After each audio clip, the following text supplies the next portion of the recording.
छोटे से गांव नंदपुर में एक संयुक्त परिवार रहता था। इस परिवार के मुखिया थे रामदयाल शर्मा, जिनके 2 बेटे थे, बड़ा बेटा रघुनाथ और छोटा बेटा श्यामलाल। दोनों की शादी हो चुकी थी। रघुनाथ की पत्नी थी सरला और श्यामलाल की पत्नी थी कमला। सरला और कमला दोनों ही बहुत अलग स्वभाव की थीं। सरला जहाँ कड़क मिजाज और अनुशासन प्रिय थी, वहीं कमला सौम्य, शांत और सहनशील थी।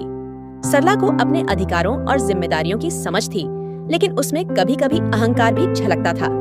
वहीं कमला को सभी पसंद करते थे, क्योंकि वह मीठे बोल बोलती थी और हर काम को प्रेम से करती थी। शुरू में सब कुछ ठीक चला। रघुनाथ खेती करता और श्यामलाल गांव की पाठशाला में मास्टर था।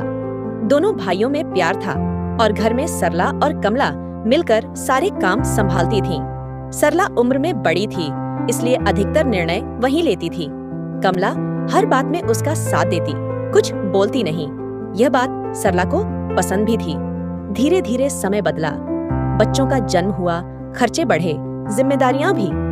जहां सरला अपनी राय थोपना शुरू कर चुकी थी, वहीं कमला कभी कभी उससे असहमति जताने लगी, लेकिन वह अपने संस्कारों के कारण कुछ कहती नहीं थी, बस चुप रहकर सहती जाती थी। एक बार की बात है, घर में तीज का त्योहार आने वाला था। दोनों बहुएं तैयारी में लगी थीं। सरला चाहती थी कि पूजा उसकी पसंद के अनुसार हो, पर कमला ने कुछ नई चीजें लाने का सुझाव दिया। सरला को यह बात मंजूर नहीं थी। अभी तुम्हें इन सब बातों की समझ नहीं है।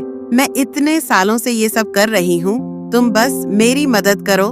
कमला ने कुछ नहीं कहा, बस मुस्कुराकर काम करती रही, पर अंदर कहीं उसे दुख हुआ। यह पहली बार नहीं था जब उसकी बात को महत्व नहीं दिया गया। समय के साथ छोटी छोटी बातें बड़ी होने लगीं। खेत की उपज बेचने से मिले पैसे के बंटवारे, बच्चों की पढ़ाई के निर्णय, घर के खर्च, इन सब में सरला की प्रधानता रहती थी। कमला को लगता था कि उसके पति और उसके हिस्से की बातें कभी सुनी ही नहीं जाती। एक दिन श्यामलाल ने कमला से कहा, कमला, मैं चाहता हूँ कि अब हम अलग हो जाएं, अलग रसोई बना लें। मैं किसी से झगड़ा नहीं चाहता, पर ये रोज रोज की उपेक्षा अब सहन नहीं होती। कमला को यह बात अखर गई। उसने कहा, भैया भाभी ने हमेशा हमारा साथ दिया है, क्या कुछ बात करके नहीं सुलझा सकते? श्यामलाल ने उसकी बात मानी और अगली सुबह रघुनाथ से बात की, लेकिन सरला को यह बात पसंद नहीं आई। उसे लगा कि कमला ने श्यामलाल के कान भरे हैं। इस बात पर घर में पहली बार तीखी बहस हुई।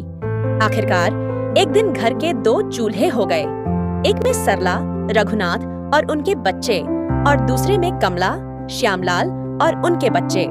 गांव में यह बात फैल गई। लोग कहने लगे, इतना अच्छा परिवार था, देखो अब क्या हो गया। कमला को बहुत दुख हुआ। उसने कभी नहीं चाहा था कि परिवार टूटे, लेकिन अब वह स्थिति को सहजता से संभालने की कोशिश करती रही। एक दिन कमला की बेटी बीमार पड़ गई। उसे तुरंत शहर के अस्पताल ले जाना पड़ा। सरला को जब खबर मिली, वह बिना कुछ सोचे सीधे अस्पताल पहुंची। कमला आश्चर्यचकित रह गई, पर भावुक हो उठी। कमला, मैं जानती हूँ हम दोनों के बीच बहुत कुछ बिगड़ गया, लेकिन तू हमेशा मेरे लिए छोटी बहन जैसी रही। गलती मेरी थी जो मैंने तुझे बराबरी का दर्जा नहीं दिया। कमला की आंखों से आंसू बह निकले। वह बोली, भाभी, मैंने कभी भी आपके सम्मान में कमी नहीं की, पर दिल टूटता था जब मुझे सुना नहीं जाता था। दोनों बहनों की तरह एक दूसरे से लिपट गईं। धीरे धीरे दोनों परिवार फिर से पास आने लगे। बच्चों में फिर से मेलजोल बढ़ा। सरला अब हर निर्णय में कमला से सलाह लेने लगी।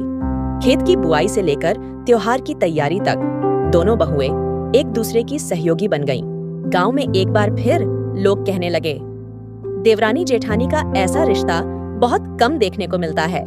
देवरानी जेठानी का रिश्ता अक्सर नाजुक होता है, लेकिन उसमें अगर आपसी समझ, प्रेम और सम्मान हो तो वह एक मजबूत रिश्ते में बदल सकता है।